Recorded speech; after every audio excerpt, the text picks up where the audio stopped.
Yes, confidence amongst the Scottish construction employers has unfortunately declined during the third quarter of 2015, falling 14 points to now stand at plus 21. This follows 3 consecutive quarters of rising confidence to a record high of plus 35 in the second quarter of the year. The latest results take the industry's confidence rating back to where it was during the first half of 2014.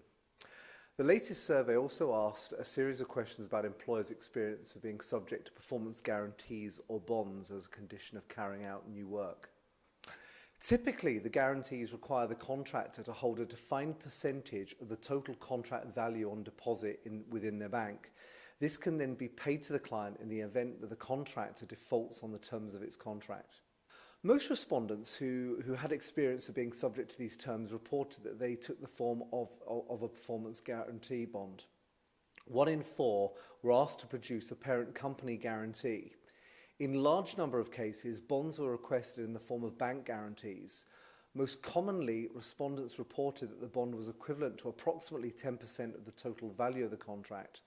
Almost half the respondents asked to provide a bond reported that its wording had, in fact, created difficulties in obtaining the bond from a guarantor, which in most cases would be the bank. We believe that the decline in industry confidence this quarter underlines employer concerns about the long-term sustainability of the growth in construction output that we've witnessed over recent months, and the growing issues of skills and capacity shortages within the industry. Our survey suggests that too many contracts are still subject to bank guarantees, and this is having a negative impact on cash flow, particularly for our smaller companies which can least afford to keep significant reserves of cash on deposit in their bank account. Instead, we would like to see the industry move towards a situation where a standardized form of insurance-backed guarantee becomes the norm.